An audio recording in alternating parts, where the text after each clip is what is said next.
You're listening to the Classic Gamers Guild podcast. This makes my nipples hard.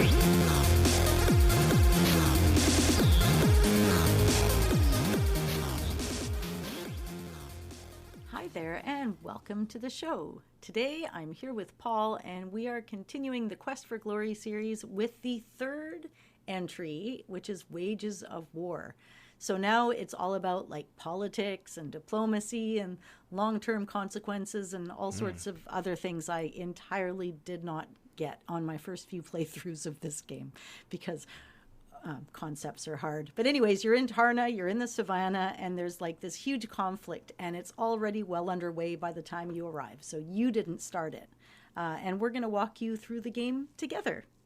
Mm-hmm. Anna's going to be doing a lot of heavy lifting. That's for sure. Well, that's all right. We have a helpful companion. Rakesh is by our side to help us with this fun game. So first off, let's just ask you, Paul, is this your first time playing the game?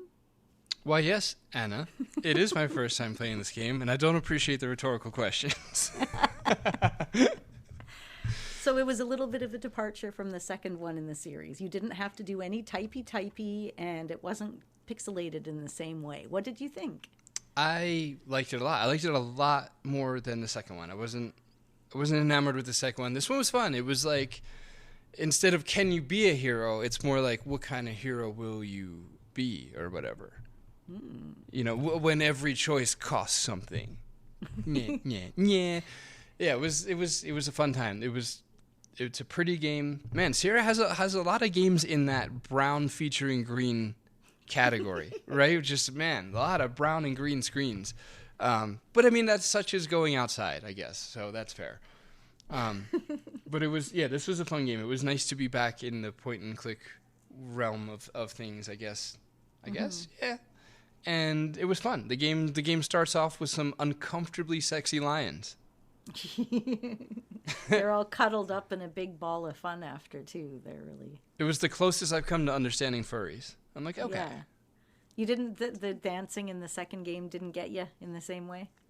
No, maybe it was the resolution. I don't know. It was the fact that her husband was watching. It was just very uncomfortable. But with this one, with the lions, I'm like, they're already on all fours. Like, Yeah, it's got more going for it there. And so you were a thief, right? You carried on with your thief character? Yeah, carried on my thievery. It feels a little dirtier each game for some reason. It feels a little less heroic, I guess you'd say. But yeah, I continued on with the thievery. That wasn't...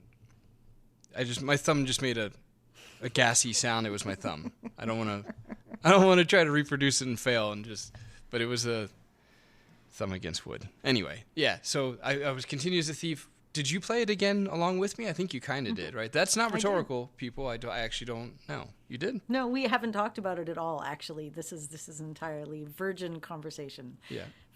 Furries notwithstanding, but yes, I played as a magic user thief combo character. That's a thing? You could do a combo? You can. It just takes extra points to allocate it to a skill you do not have. So if you're a thief and you want to put skill points into magic, I think the ratio is like 10 to 25 points or something. So you lose some extra, but you gain a skill, which is worth it to me. Got it. Okay. Yeah, that's next level stuff.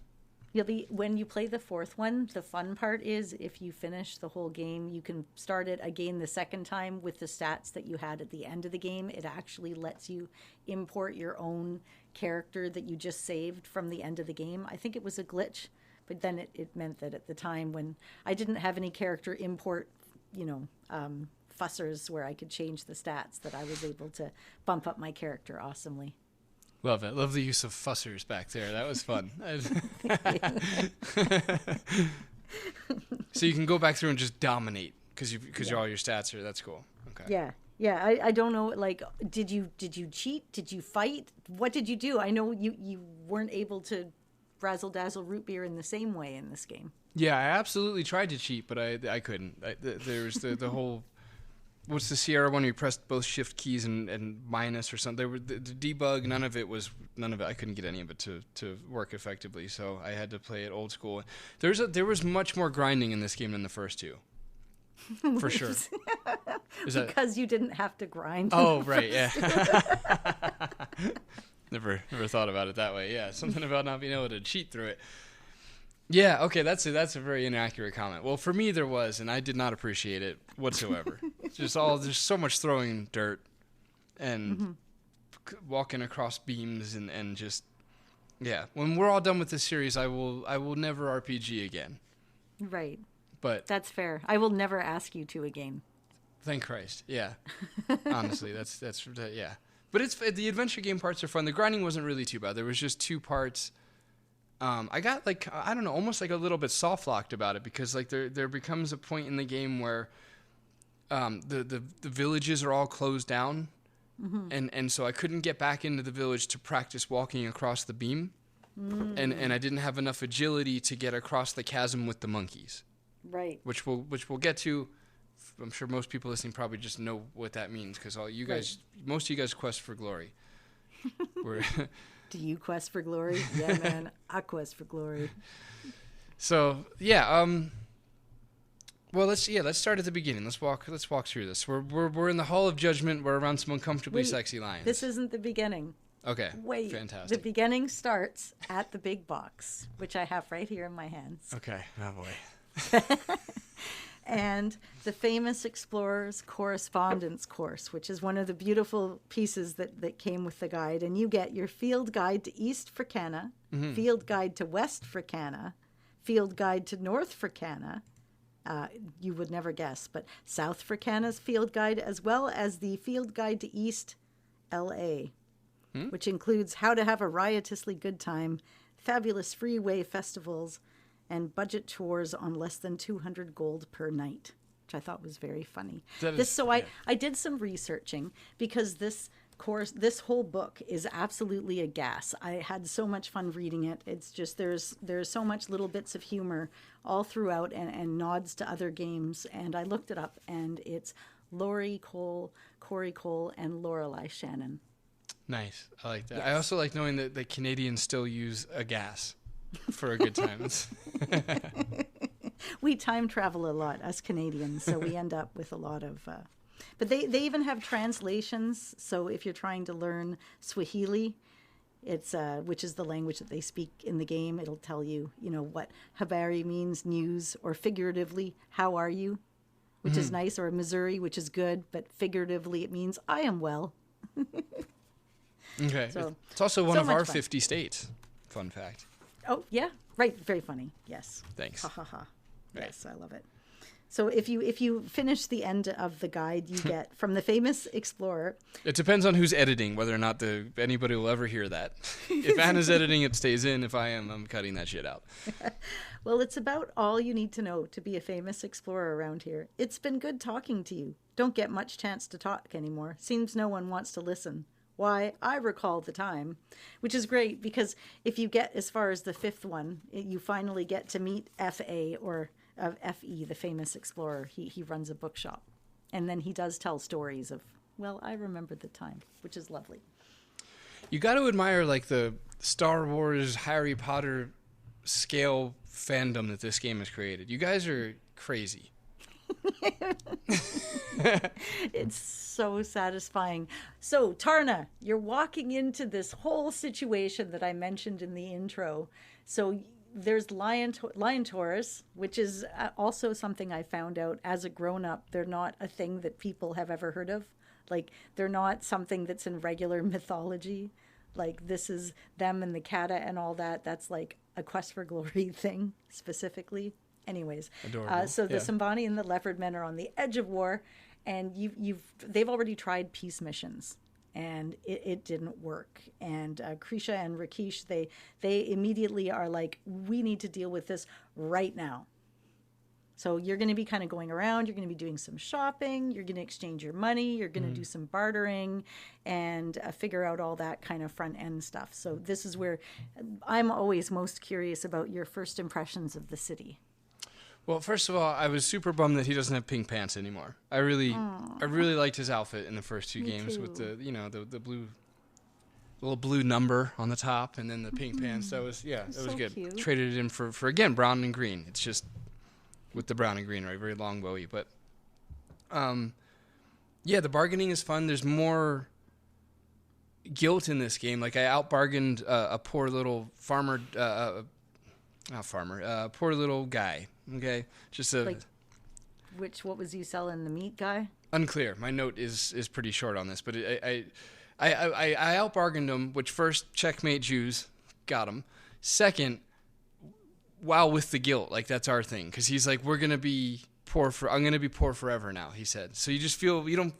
He took the win from me, like I thought I got him, and I felt good about it. And then he's like, oh, I guess I'll just crawl in a hole and die. And I'm like, wow, I'm sorry. Like if I could do things differently, I might. But Did you with the dog with Cal? You can with his meat, you can literally offer him 1 centime. 1 centime, and he's like, oh, it would be my pleasure, please allow me to take the cent from you so that you may have my product that's worth 20 times more.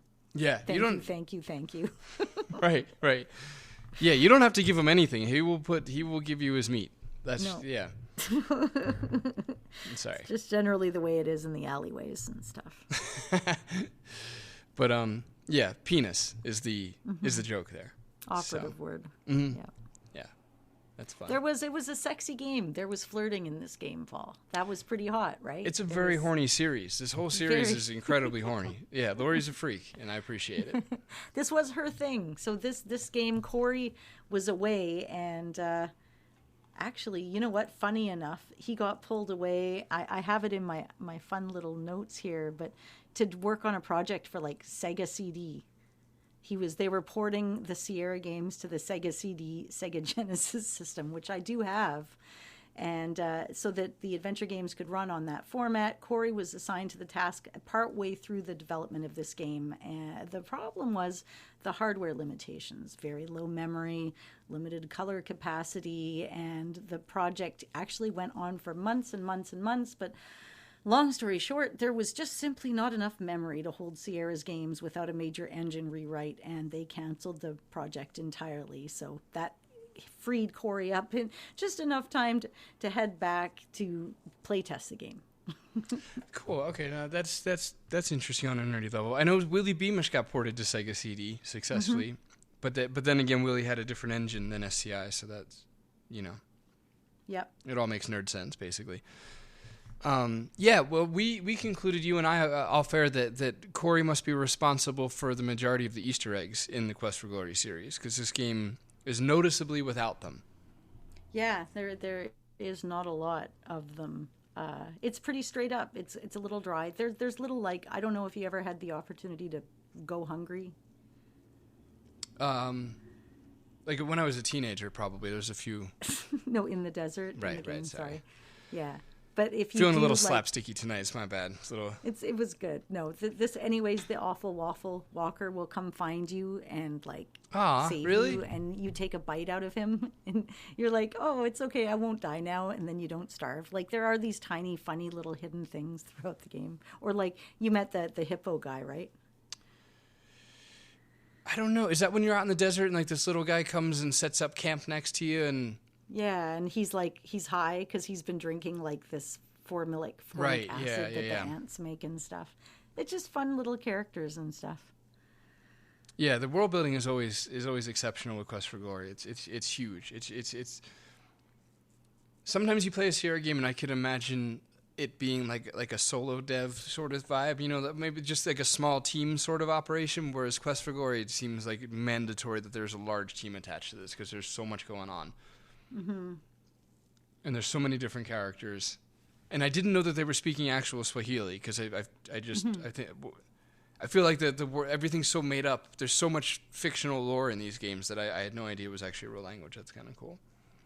It's a good game. I think this is the first game where the paladin is newly introduced as a character class. So there's a lot of emphasis and a lot of extra quests and a lot more to do, I feel, if you're a paladin. And the warrior, even just by itself, or the wizard, there's a lot of dedicated content. But I felt as the thief, outside of the one thing which we'll talk about you get to do later in the game, which essentially is a big crux in the game, and you can even be a little bit dishonest during this interaction as well, and maybe not just do what you're supposed to do and go a bit further. But outside of that, there is very, very little thief opportunities. You may have noticed there was no thief guild. There was no, like, you can make a thief sign. No, you can't really do that. You can't steal from people. You can just barter from them. So there was not a lot of thief content. Right. Yeah, I guess now that you say that, I couldn't figure out because I used a walkthrough for this, and it didn't. Well, it absolutely saved me time. This isn't 1989. This would have taken months, but it still took me about 16 hours to get through this game. But to the thief sign thing, I was told to show the thief sign to somebody in the bazaar. Is that what you call it? The market? Yeah, Harimi probably. Okay. And and I never did figure out how to make the thief sign with the UI. Like, I don't know if there was an icon for it. Like maybe you click on yourself. Anyway, I didn't work that out. Yeah, I think you click on yourself and then it gives you the option to make thief sign if you're able to. Okay. But yeah, no, I only remember doing one little act of thievery. Yep. In what's his name, in the hut of in the village of the Libon. thing. That's the word. Libon. You could have said anything just then. I would have been like, bingo. Did you take just what you were supposed to, or did you take anything extra? I didn't take money from the chest like I know that I could have, because I was having a really hard time with that puzzle, man. I couldn't stop waking that dude up. And I think in the end it was me doing something stupidly wrong, which is very on brand. But I don't remember what that was. Yeah, you messaged me, and you're like, I can't do it. And I was like, you need to have higher thieving points. You had to be at like 125. And you're like, could that really be it? And then you're like, can I sneak around for a while and get the points up? And I'm like, yeah. And then you message, and you're like, thank you, that worked. Man, okay. It's scary what I don't remember then, because I don't remember saying that to you. Wow, we had a whole thing about it. Yeah. Okay, yeah. Fantastic. Well, this was 3 weeks ago, so. Yeah, that's true. You did have a cold in between. It probably took away some brain cells. Yeah, yeah. Any excuse I can get for that, for sure. When did I play this? Was it a month ago? I think it was more than 3 weeks ago. It was a while ago. It was like at the beginning of last month. Right, because you were traveling, so we had to get it. Yeah. So did you know though so they were going to name the game Wages of War, and there was another company that was using Wages of War as their branding, so they ended up titling it Quest for Glory 3 Wages of War. So they didn't have any more like titling issues. Man, it keeps happening to them, the titling issues. I'm glad that they did it this way. It doesn't seem wise to get to the third one in the series and then try to change the name. Like Exactly. Oh, and the cover was done by Andy Hoyos, who's an amazing artist, and his name Hoyos. Do a Google if you get a chance and check out his art. He is absolutely brilliant and continuing to make art even now.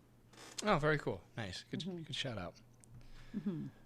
Yeah, very cool. So yeah, you're checking out Tarna, you get to meet the chemist dude. He was fine. He was pretty cool, right? Yeah, the chemist was super fun. I really liked him. Yeah, the hippie dude. Yeah, he was a lot of fun. There is. This isn't a critique, especially if you've played the Phantom Fellows. You know that this is a wordy game. There is so much packed into everything going on that it's almost on scale with mine and Beast Within. But his was particularly fun to read through. It was like.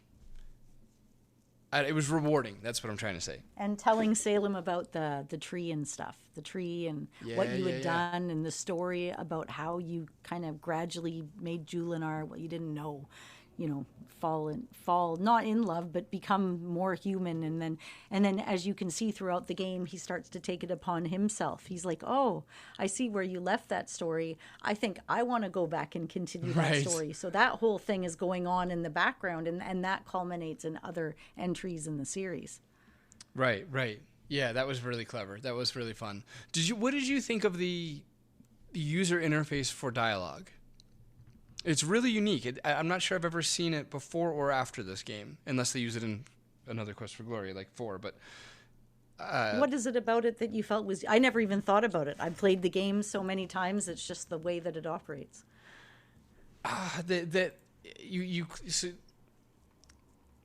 Some of the text options have subcategories. So you might click on you might I can't think of a single simple Yeah, example. like if you'd go into like what objects are you selling, it'll go into a subcategory. So each one, yeah, like the other Quest for Glory games do that too. And it's kind of my most satisfying way because contained within there's more. And then when you're done the more, you can go back to the outside.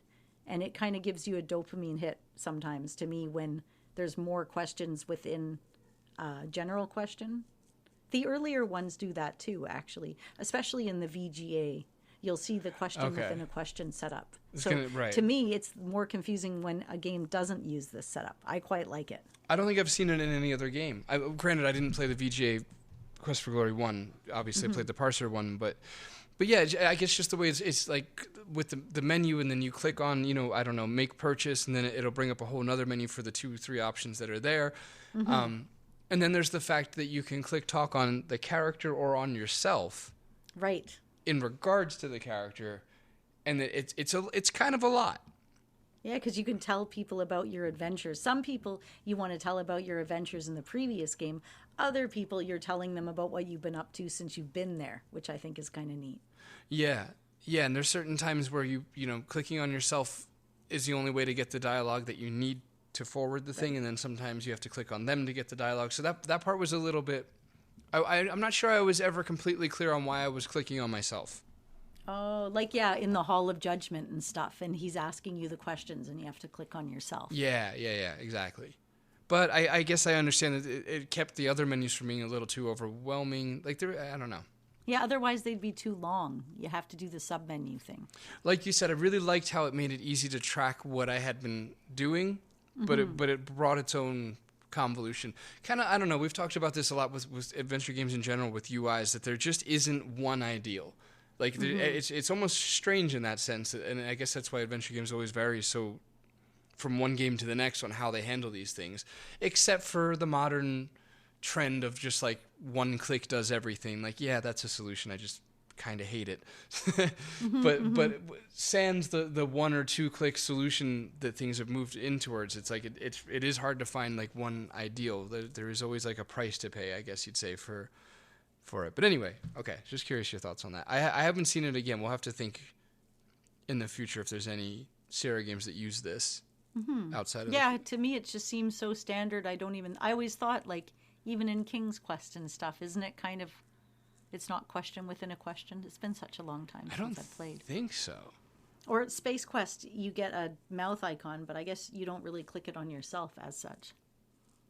Right. I mean, you could, but you'd be like, I taste terrible. Right. Yeah, you nailed it. Yeah. So yeah, after you talk with everybody, and then there's like, you have to go to the money changer. This thief Harimi comes, and he's getting chased down by the authorities, and you have a couple choices here. You can actually capture the thief yourself, or you can let the thief be captured, or, depending on, like, if I'm a thief, I tend not to try to capture him just for my own, like, why would I do that? And it's funny because whether you help him or not, and then whether you come back to the city and help him again or not, because you can help him and bring him food over the course of a couple of days later on, he'll still come and, like, really super help you later on in the game anyways. So it's nice to know that it doesn't matter that much. I guess. I mean, I feel the opposite now. I'm like, I wasted a lot of time going to see that fucker every night and bringing him food. I didn't know he would show up anyway. Yeah, he does, it turns out. So you've done all your thing. You've got your money. You've bought a bunch of supplies. You've talked to the people. There's, like, little scam artists in the town and these lovely little characters. I love the characters. There's so much personality in them. And you wander off into the jungle. And this was my very first time coming into contact with an overhead map where time would pass exceptionally quickly, and I felt it very stressful when I played it through the first time. Right. It turns out there's not a time cap in this game. Like, I think part of it is in the second game, there's heavy time caps. Like, you have till day 17 or else, that kind of thing. But in this one, it's quite a bit looser. I mean, yes, there's a few, like you've said, sort of time caps, as in when the village closes or things like that. But generally, it's a lot more open. That I remember texting you about and being like, what... I remember texting you, like, stressing out. I'm like, it's taking me a really long time to do everything, and it's day 14, and I haven't done, like, the walkthrough was, like, obviously crazy efficient. So like everything the walkthrough did by day 7, I'm on like day 14, just like futzing about. But I did like how the time travels faster in the map. The what do you call it? I guess top-down map or the zoomed out overhead. Thank you. I liked that because that circumvented some of the issues I had in the second game and the first game. Really, were I think it was the second game where like day like 11. There's like a few days where there's like nothing to do, and it just like it took forever to pass the time. So this was a nice way for days that you only have one thing to do to just go into the overhead and like walk around a few times. And I also really, really appreciated. I'd heard you say this. To maybe guests that we've had or to me in the past, it was nice to see it make sense that as a thief you can just run away from battle, and just time. You can just French away from the situation and not have to deal with it. That was super nice. So that almost I guess in a sense nullified the need to cheat in a sense, because the only reason I like to cheat in the previous games, as I'm sure everybody listening knows, would be to not have to deal with the combat. Of course, you can run away. I mean, A, you can run away in the other games. You simply type the word run. Fuck. And B, you can sneak through the scenes and then the bad guys don't see you. Okay, well, I didn't know any of that. But if I had, I probably still would have cheated because... So, okay, you leave Tarna because you swear honor and you're traveling with Rakesh. And this is my absolute favorite part of the Lemmings speedrun, which I learned about on One Short Eye's How Speedrunners Broke Quest for Glory 3. And like, this is great because you're attached to Rakesh. He takes you to the Simbani village so you can meet up with them. And he was like idly clicking the left and right mouse buttons, click, click, click, click, click. And he accidentally activated walk, and he went off the path of where the hero was walking with Rakesh. So Rakesh carries on to the village, and you just keep walking to the next screen, to the Lost Village and the monkey and all this other stuff. And now what makes it funny to me is the game still labels you as having accompaniment. So later on in the game, this monkey, Manu, is supposed to accompany you to the ancient city. The only way you can get there is with the monkey, but because the game still registers you as having accompaniment, it automatically says monkey equals true. And you're able to like get right to the end of the game, which is amazing to me. Very cool. Okay. That's all coming back to me now from watching the video. Right. David's do-gooder ditch. That's what that's called, because of David Tiki. He's the one that found it. It turns out it's much more reliable if you go up and you click the walk icon in the top bar as the screen switches, they found out. But still, so freaking cool. I can't believe they find any of this stuff because the solutions are always so unbelievably abstract and not abstract, but just... You have to really like click every square inch of the screen. You have to be as obsessive as a dev, Paul. Maybe that will help you understand. Right. Yeah, that's fair. Mm-hmm. Yeah. So you get to the village because you didn't cheat. You're in the village, and Uhura's there, and the Liban who owns the place, and like there's no voice acting in this. Like you have to imagine what all the voices sound like and what the characters sound like, but it is beautiful. There's lots of good music, and while you're there you have to start like training and earning trust and doing like these.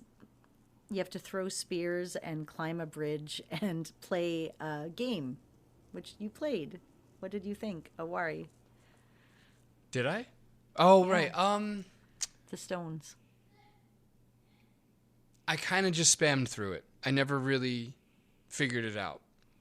Oh, see, it is. I have the game. I own the game because of Quest for Glory, and it is a very fun little game. The only time I mean, I don't actually regret not learning it. That would be insincere. I had a really fulfilling experience learning Nine Men's Morris. Jesus Christ! It's like swallowed my tongue trying to say it. Nine Men's Morris. See, and I cheated to play Nine Men's Morris for our playthrough for the show. So right. Okay, fair. Okay, right, nice. I wasn't trying to do that, by the way. That wasn't a plan. Gotcha.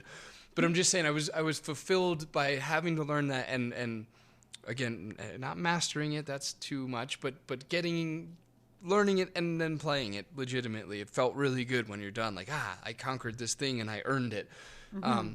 And so I robbed myself of that opportunity with this game just because maybe arguably it was a little too easy to cheese. Like I could just, I don't know, it took me like 3 tries to just randomly click through it and get through it. I wasn't like stuck on it whatsoever. I was just able to, a note I have here to make about the Quest for Glory series is that these games, I think that they aged well in one sense, whereas, well, the way in which they aged well is that the storytelling is incredibly rich, the characters, the world building, like there's a really awesome game to be had for anybody who wants to sit and play it. So like it straight up aged wonderfully as far as a story and a game, etc. It's just the proclivity for adventure gamers to use walkthroughs is what robs you of a real moment with this game. Like I think when you're just like a second ago, you listed off some of the characters that we're going to come across, and even like the name of the fictional game that you play within the game. If I was playing this game for months as intended when it came out, because again there was nothing else to do in 1992, but play the one game that came out this season. Well, that's a bit much, not the one game, but you all get the point. If I had spent months playing this game, I would have memorized like the lore and the characters' names, and I would have known and it would have built this, just like it takes time to read a Harry Potter book, which I didn't, but the point being is like you invest the time and you get to know all the characters and you get to know all the lore, and it builds this really rich experience. But I feel like because, in other words, if you haven't played Quest for Glory growing up and you don't have the nostalgia for it and you go to play it now, maybe this is the one thing I could just throw out there for anybody who's listening that hasn't played it, is like try not to use a walkthrough. Like, yeah it's going to take you like a long ass time to beat it because that's how difficult these games were back in the day. But it's like I get so much less out of this than Anna did, not because she played it as a child and there's nostalgia, but just because walkthroughs, you just skipped so many things. Like I didn't have to remember. The only name I remembered after this was done, and you could have asked me this the next day and I would have said the same thing, it would have been Manu and Rakesh. I don't know anybody else's names at all because there's so many of them, and they're all wildly fictional and made up, and yeah, so I don't know. Right, I guess and it's a part of my childhood lore. Well, you know the whole point of this game, it's a thinking game. That must be Laurie's thing, but the moral lesson is don't fight. Like, you do not need to fight to complete this game. Right. And I really like that because that ties into the overarching story. So it's like if you read the room and you really listen to what the game is trying to tell you, especially what Rakesh is trying to tell you, then you would kind of catch that hint, maybe. I don't think I would have, but somebody out there would have, because that is like the overrunning story here is don't fight. But the game is constantly like tempting you into it. So it's, It is. Yeah. It's beautiful, though. Like, for example, you go to this tree. It's called the Heart of the World, and they designed it in multiple screens. So it's supposed to look like the heart of the world, but it's actually a whole bunch of paintings that they overlaid together. Which, can we just say, that's such a artistically beautiful design idea, to have like the heart of the world and to have it be this grandiose tree. It's just such a cool idea. Like it's cinematic. Dude, and they only had 64,000 bytes of data total for each scene in this game. It's impressive what they were. I mean, every single one of those portraits, and Laurie's been quoted to say, is the best in the whole series because every single one of them was hand painted, and I believe it was like acrylics that they were using. Okay. Yeah, it was acrylic watercolors. Wow. And they didn't really work for computer games. It was super awkward, and it ended up looking freaking beautiful. Yeah, the portraits are insane. They're so good.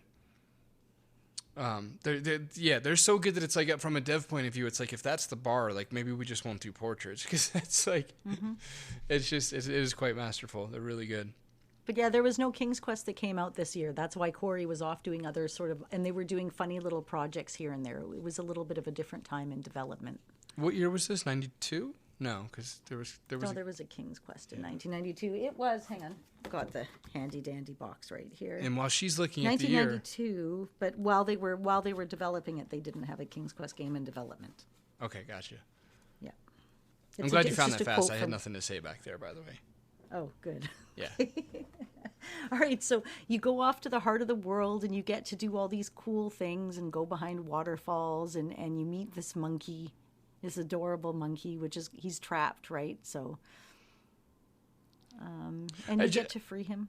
Sorry, I just found my very horny game note. It says Krisha. That's probably not a name, is it? Krisha? Yeah, Krisha is nice. the other line in Tor. Okay, nice. Because again, autocorrect with Quest for Glory always takes the names I type in and, takes a shot at it. I think her full name is like Rishaka Darkrisha or something like that. Man, I can't believe you know that. Okay, Krisha talking about having sex with Rakesh. That's right. That seems really something. Like she straight kind of shoos you so they can go off. And then there's like Busty Lyons and Jana Jamil. Is that a name? In the inn, the waitress maybe. Oh yeah, Jana Jamil. Yeah, that's her name. She talks about having swollen folds. Like, whoa. Oh yeah, no, she's hot. I mean, later on you've got Johari to talk with, and you've got the my folds are swelling like that. I'm sorry. Any ladies listen? Take it home with you. Use it on your partner. That's a good one. Right. I mean, maybe don't. Johari, but she's the daughter of the leopardman dude. She's all hot. She was all into the hero. Remember? That's right. She's the of age daughter, by the way, everyone. Right. Who she ends up marrying the other dude, and she's all like, yeah, I guess so. Yafsufu or whatever his name is.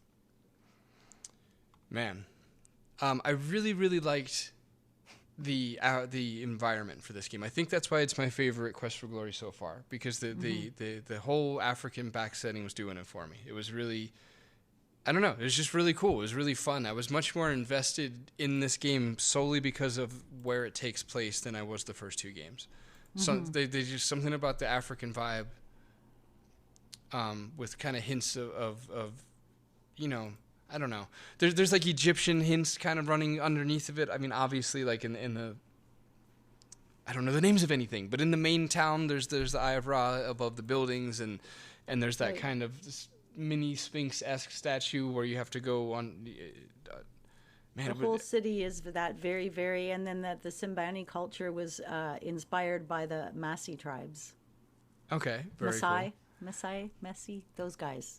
And Lori did a whole bunch of research about them and just took everything that she learned about them and put it into there. And this was 1991 research, which was harder to do than current research. You had to go to libraries and look in physical books.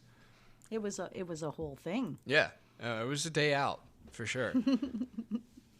But yeah, it seems like not a lot's happening, but actually there's a lot. Like there's these there's these crazy plants that you have to get something from, but there's also these adorable like bat type creatures that are hanging out at the crazy plants. And if you leave and come back, one of them gets trapped in one of the plants and you have to recognize it. And it just is so sweet. And then they give you a little gift. It's these little moments, Yeah, Lori's great at that, man. The first two games did that really well, too. I really liked the ability to, like, type thank you, and then the random character you said that to would have a response. Like, it oddly rewards kindness in a way that just makes it feel like a real little world.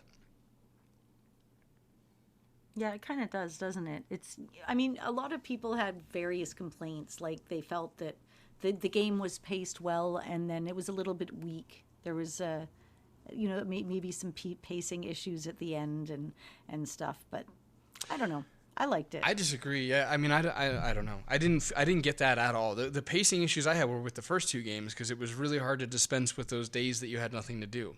Whereas in this one, I mean, okay, all right. I guess if I remove the mechanic part of it and just look at the story's pacing, which I guess is what everybody means when they say that, then I mean, I still stand by my thing. I don't really have an issue, but I did use a walkthrough too, so there's that. Hey, what's up with Simba being a name in this game? And the Lion King, obviously. Like, is Simba like a traditional? I think it's Is that like the John of the Serengeti? Like, is that just like a common name in Africa, or what? Like, what's going on with? And I know Africa's a continent, but I'm not a cultured man, so. Right. I just figured it was just a common name for a little baby. Oh, like not even a name, but just what you call a little one? No, I thought like a name. Oh, okay, all right. Google, help me. Origin of Simba name. And while she's Googling that, I'm going to say other words to make the show feel like it's continuing to move forward.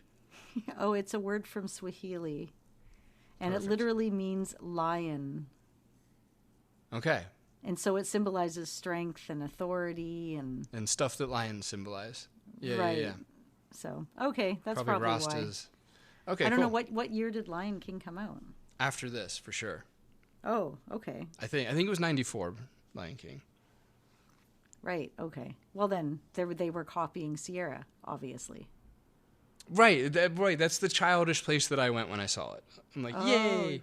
Yeah, Somebody in development there played a Sierra game, and that's why they picked. But it turns out it just means lion in a pretty common language in Africa, so that's more likely, unfortunately. Sorry. It's okay. I think we've all learned something here today, which is that nobody plays Sierra games, except for our weird little circle of people. Love y'all. And Lion King was 94. So there's, oh, right, yes. Go ahead. Were you actually saying something? No, I never really am. Okay. I was going to say there are a few little Easter eggs while we're here in the middle of the episode. If you ask the weapons dealer about weapons and then daggers or bows, you'll get a little reference. I have a strong bow handmade by the Laura tribe. I can make you a good deal on a Laura bow and the daggers of Amun-Ra, because the daggers are made by the Amun-Ra tribe. So that was cute. Yikes. And if you ask the weapons dealer about weapons and then arrows, you'll get, I have some Conquest brand arrows in stock. Unfortunately, they are only for the longbow. Nice. Okay, that one's a little smoother. And the last one, because there's really only 3 Easter eggs, courtesy of the Sierra chest. Thank you, Rudy. You rock. You at the junk dealer, you get to see the moose head, which is, of course, featured in each of the games. You see a genuine imitation paper mache moose head, courtesy of the recycled prop department of Sierra Online. Love that. I have a moose head I stole from my daughter hanging up in my little office area, my room that I do stuff What in. is she going to wear when she needs a moose head? How could you take that? That's... Very good. Yeah, that's the product of growing up with these games right here. That joke. This is what happens. Well, Paul told me years ago that he was scared of mooses, and Nice. I found a meese, and I found a meese pin at a garage sale, and I've been meaning to send it to you to terrify you, but little did I know back in the day at the time that I bought that you had a moose head on your wall. Yeah, it's exposure therapy is what's going on there. I'm trying to... It's both a nod to Sierra and exposure therapy. Because I had a dream a long time ago that I was killed by a moose, and it was a really... First of all, sorry, it was a very juicy kill. I'm like, killed.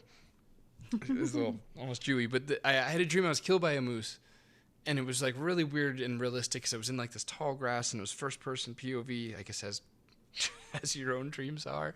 But the moose like approaches me and then charges, and then the screen goes black, and a bunch of the screen being, my subconscious, I guess, and then credits roll like a movie. But no, not credits. It's like, like a movie goes black and then it tells you in like a text line whatever happened to that guy. Yes. Like at the end of Stand By Me or whatever. The epilogue. Yeah. And it was just like it was in third person, I guess, considering it was my dream. And it was just like Paul did not survive the injuries he sustained. Oh, no. Yeah, this whole like dramatic whatever. And I was just like informed that I died, I guess, as opposed to experiencing it, which is what made it a jarring and weird experience. Anyway, enough about moose. Let's get back to... This game has talking everything but moose, so... Right. No, there is no moose. But you do...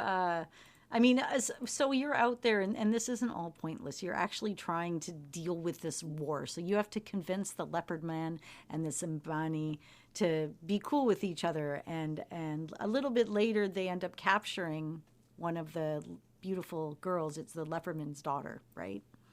And she's in a cage. Yeah, because what happens, one of the tribes stole the sacred great white bat. And so you have to go and find Shikaka to prevent the 2 African tribes. That must be why I like this game so much.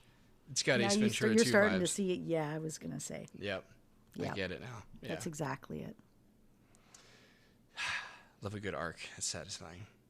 Very Anyway, much so. yeah, there's a But point to it all. she comes in, and there's this whole like falling in love thing y'all have to go through. You have to go through, right? And you definitely sound like the one of the two of us that's been married for a really long time. I am the confirmed bachelor in every game that allows me to be a confirmed bachelor. It is true. Almost 1,000 hours of not being married in Stardew Valley. I have a note here that says, "We play for fun because you have no cows, LOL." So I Right. don't know why that's funny.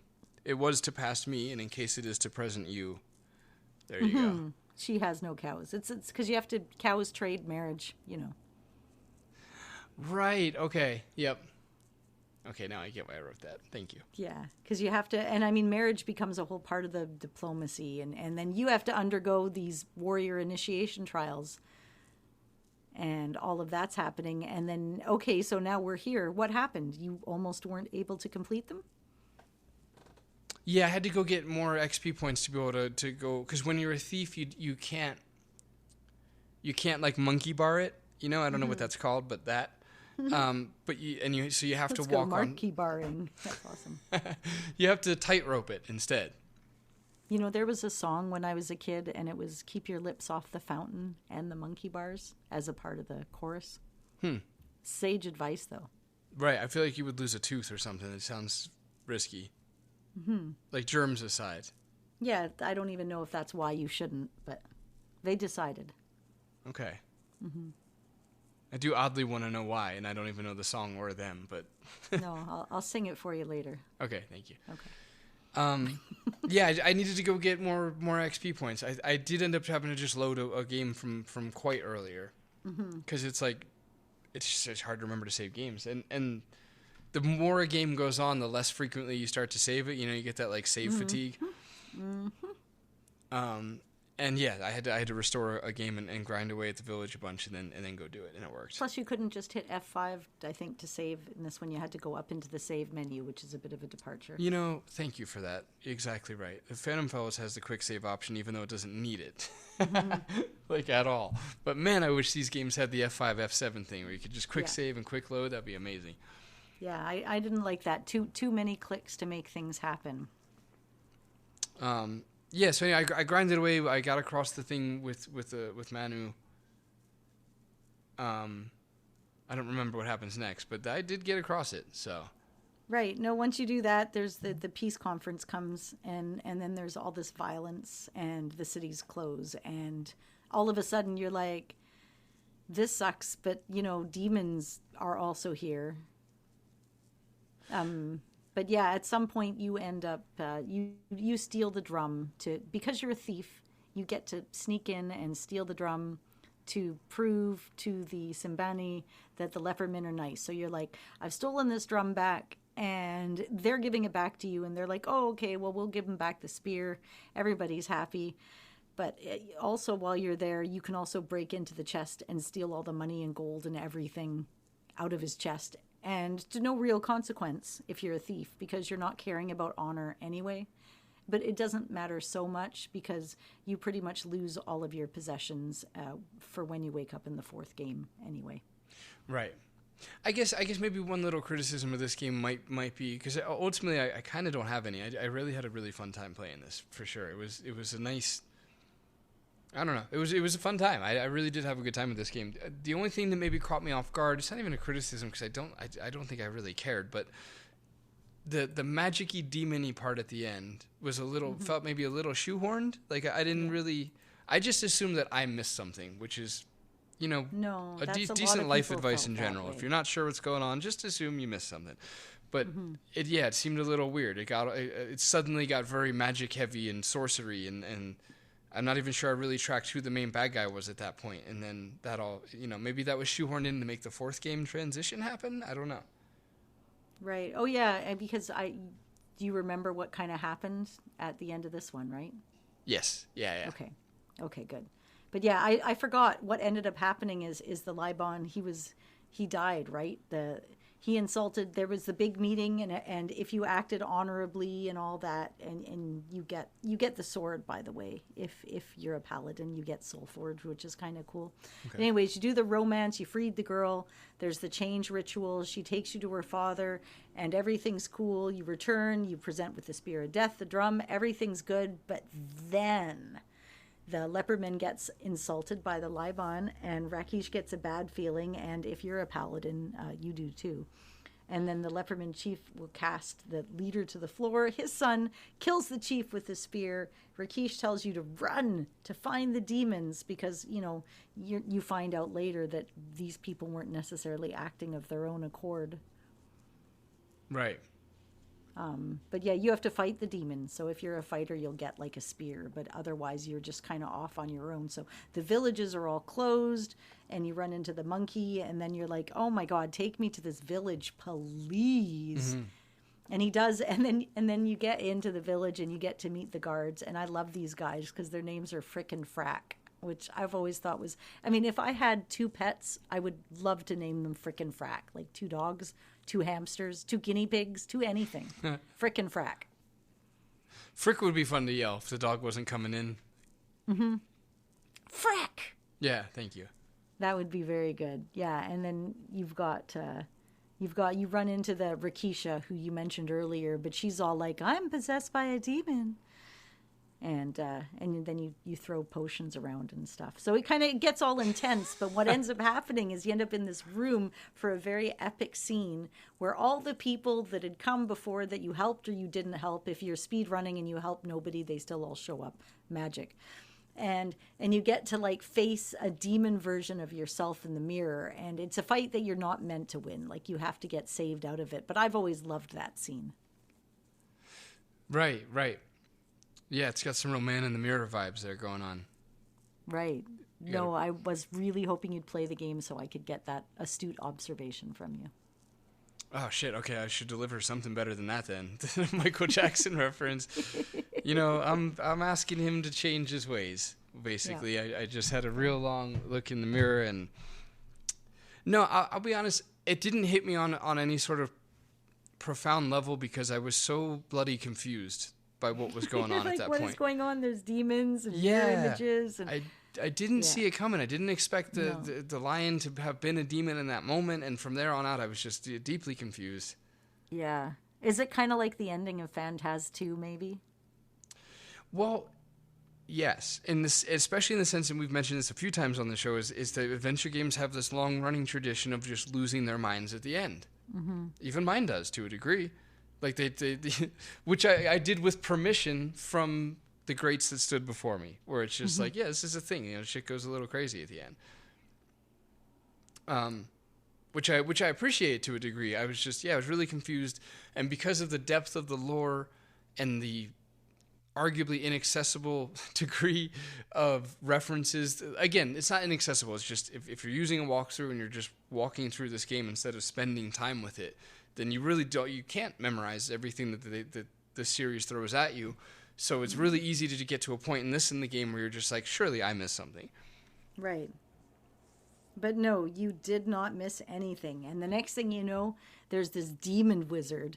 And it's the same one that poisoned Rakesh years ago, if you're going to do a callback to the earlier game. Okay. But anyways, he turns this gargoyle to life, and you have to defeat it. And you have to do all these, like, if you're a thief, you've got to use your rope and grapnel. And if you are a magic user, you have to, like, levitate around. And if you're a fighter, you just need to go in with the spear of death, because you get the spear of death, or your paladin sword, and you need to throw it at him. And then use your shield on the orb. So there's a bunch of different ways to finish this last scene, depending on who you are, which to me boggles my mind, the programming behind putting together a game like this. Right. Yeah, as I said earlier, I imagine this needed a whole team for moments exactly like that. Another piece of advice for anybody listening that hasn't played this series is probably play the VGA version of the first game, because I do prefer parsers and STI 0. Play the VGA version of the second game too while you're at it. Right. That's an option. Was that IQ it's totally or AGD? Compatible. You can import your character even though the second one is done by Himalaya or whoever it was, the AGI. I mean AGD. Yeah. Yeah, but you can still totally import your save characters and everything. And then there are patches, if you want, that can fix some of the timing issues in the third game. And then when you get to the fourth game, and this means you, Paul, you do not play it without the patch that's installed for the fourth game to put back in the missing dialogue and fix a few unwinnable situations. Right. Okay. Because I know you're excited to jump right into the fourth one now. Hold back, Paul. Wait a minute. I'll try. Okay. I did actually start the fourth one just to see the intro. What? Really? Yeah. Aubrey's music is so fucking good in that game. It is rocking. That whole. I went and purchased the soundtrack because he remastered it later on. Nice. And it's got like 45 tracks on it. Get it. Oh, the reason that I mentioned or recommend playing the VGA version of the first game is because when there are callbacks, and there's not a lot, but they do come at crucial times sometimes, as they do in this game, it's like they lose their thunder in a sense, because like the callbacks, like, remember me, I'm the evil guy from the first game, and it's like, last time I saw you, you were like 18 pixels. Right, it would look more the same. Yeah, they don't exactly, they don't look at all alike, and so the whole callback just loses all its thunder, because it's like, I don't recognize you at all, bro. Like, I'm so sorry. I had bright pink pants on last time we saw each other. Like, this is not the same game in a sense. Clearly. But if you play the VGA, then I'm guessing those threads probably connect a lot easier. So. Yeah, that does make sense. I like that. And so after you defeat the demon wizard and everybody says thank you, you essentially get sucked up into a portal and you have no idea what happens next. Right. Yeah. John Rhys Davies is such a good narrator. Oh my God, we need to get to the fourth one so bad. If you've already started it, I'm going to install it and play the fourth one again. Jesus Christ. Okay, that makes sense. It's John Rhys Davies, because I did make the one mental note of wow, this is quality. The narrator was so good off the bat. So okay, it's a very competent actor. Nice. Very. And okay, and then you'll get to the part. I can't wait when you get to the elephant farmers. And like two different people have like a John Wayne accent, and they're just like, sure, whatever, because they're both like, we want to do a John Wayne accent. It is so good. And they don't follow the script. You have to make sure to have your sound turned on, because what you're reading and what you're hearing are not the same thing. I can't wait. Love it. I almost said me too, and boy, that would have called me out. Okay, listen, I might have kind of zoned out there and went on a mental side quest while you were talking, thinking about John Rhys Davies and Indiana Jones. It's fine. You were talking to the audience at that point, not me.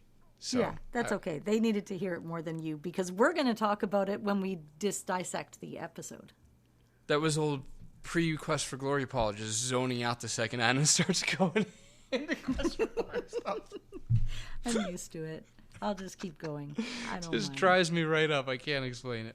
And I'm not even making him do the editing, so he doesn't even have to hear it again. This is literally the last time you will ever hear this. It unswells my folds for one of our own callbacks. Yes. Yeah.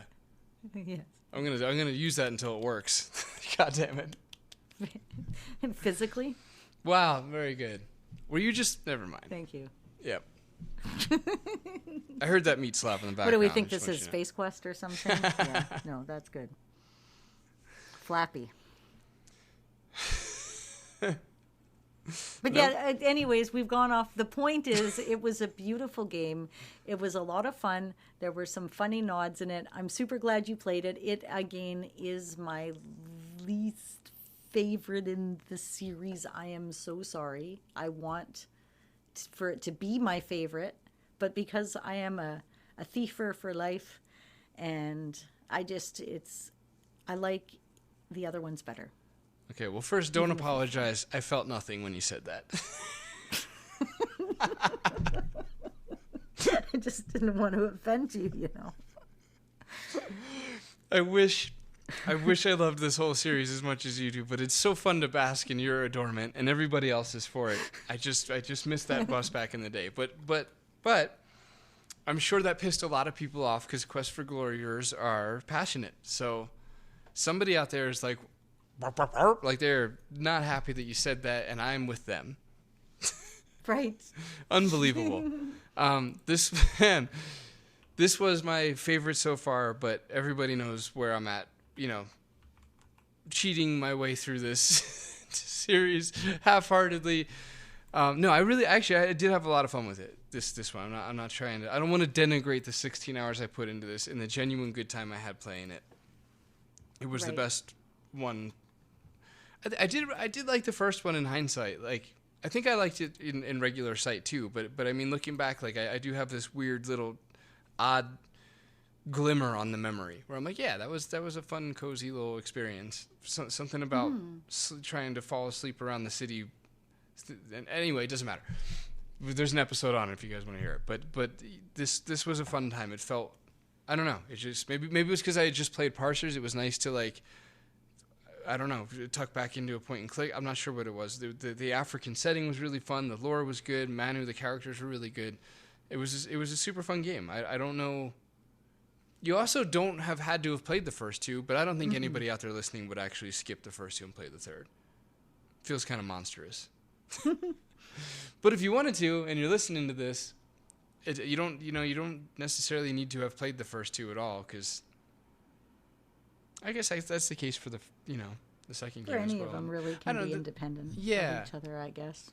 But it is nice if you have a character to import. Yeah, it's definitely much more rewarding. And it does, like the second game, it does start off with like a recap of the first, so yeah, you might feel left out. Yeah, you should probably play them all if you're going to. What is the consensus? Oh, sorry. No, you first. Okay, what's the consensus on like the favorites? Like with Space Quest, like I feel like most people like 4.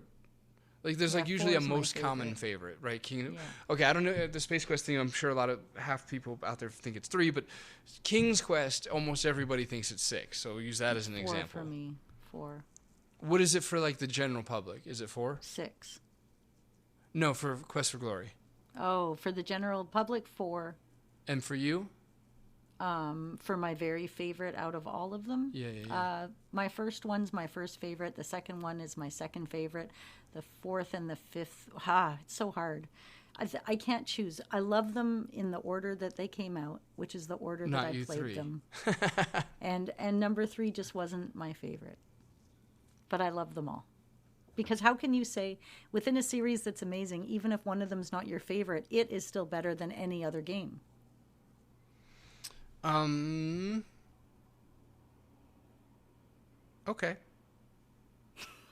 I'll go along with that. Well, I'm taking Space Quest 2 and applying it to that logic, and it's like, and obviously a little bit of grace. I know you don't mean literally favorite game. It's like Space Quest 2 I do like more than a lot of games. Right. For sure, Zach like McCracken. King's Quest 4. Yeah. I like a lot more than a lot of other games. And King's Quest 3, I like a lot more than a lot of other games, but I wouldn't call it like a top tier game for me. But for some people, it's their everything. Mm-hmm. Yeah, there's like their children and then Quest for Glory 3. Mm-hmm. Okay, well, let's get out of here. Oh, yeah, do you have any nice, sweet things to say about did you recap? Do we need to recap? I recapped. I'll recap. It's a beautiful game with rich characters and story. Mm-hmm. The music is great. I like how every single one of the characters has their own theme song, and at the end of the game, when all the characters kind of pop out of the rift to join you, you get the theme song of each character as they come out, and you can associate it with the place that they're from, and I thought that was an absolutely wonderful touch. The art is beautiful. Compared to, I would recommend for anybody to play it for sure, especially if you're into lore and story and all that stuff. Yep. I'm going to slap a big old me too on the end of that. Otherwise, thank you for supporting the Classic Gamers Guild podcast on Patreon. Your support helps keeps this show independent, as if we would be anything else, but still, it does cover some of the real costs of making it possible. So we do appreciate it, and we don't take it for granted, and anybody who leaves, we are sad. So please don't leave altogether. Join as a free member and know that we still care about you. And thanks, Grayson, for being a new member and for joining the club as a free member. I hope you enjoy the absolutely no perks other than we do put out the occasional early episode, but I don't think free members get that. But that's okay. We'll figure that out. Maybe they Otherwise, will. Maybe they will this week, just for they you. might. I could, you know what? Actually, here. Let's do that. If I remember, I'm going to hit a button. All of our free members will get the early episode, which is technically late because we didn't put an episode out for Christmas. Thank you, Mark. It is. But on Brian. the other hand, okay, right, you say names instead. I don't. Yes. Thank you, Mark, Brian, Mick, Tim, Gareth, Christopher, Yanis. We really appreciate you in the True Believer tier. Thank you for making it extra specially possible to have this show happen. And otherwise, you can find us. We're on Facebook. We're a page. We're a group, the Classic Gamers Guild. I am told by Paul that one of our email addresses work. I don't know which one. Yeah, well, that's the adventure game part. You all have to figure that out, you know? Just Otherwise, do what other people are doing and find us out there. Send us a message personally. We won't be offended. Save your game and send the message. See if it worked or not, and then reload if it didn't. But no, do message us on X. That's the best place to get us is message at CGG Podcast on X. Or at Phantom Fellows. And if you're not on X, then Facebook? Facebook, Mastodon, Blue Sky, Do pretty we check much those, though? all of them. Okay. They're all active. But do we check them? You know what I mean? Like if Yeah. somebody DM'd us on Mastodon, will we know that? At least once every 2 weeks when the new episode comes out and I post it, yes. Okay. All right, fair enough. Otherwise, I think that's it. Yeah, come. Thanks. Hey, thanks for listening, friends.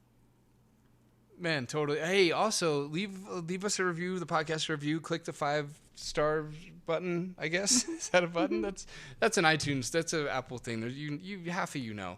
The other half of you, gross. Get it together. What are you doing on Androids? It's ridiculous, Anna.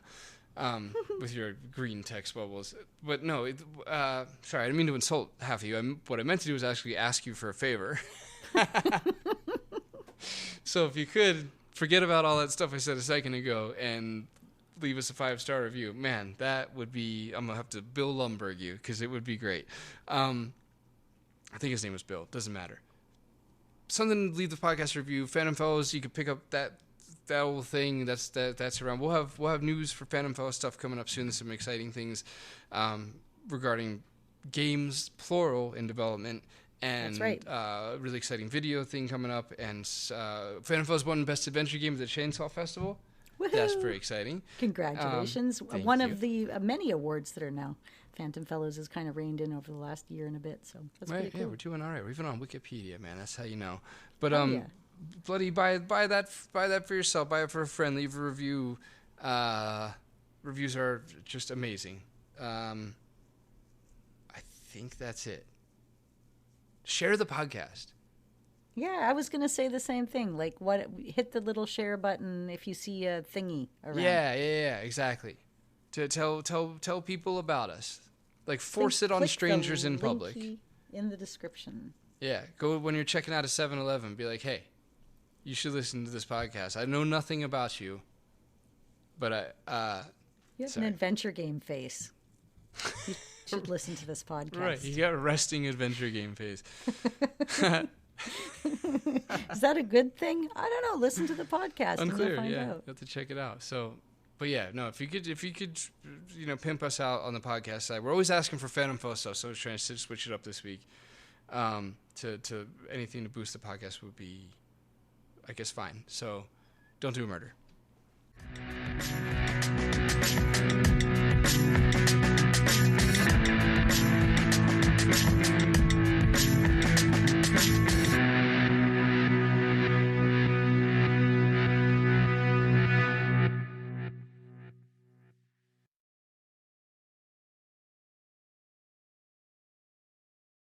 Week. It's been 7 more days.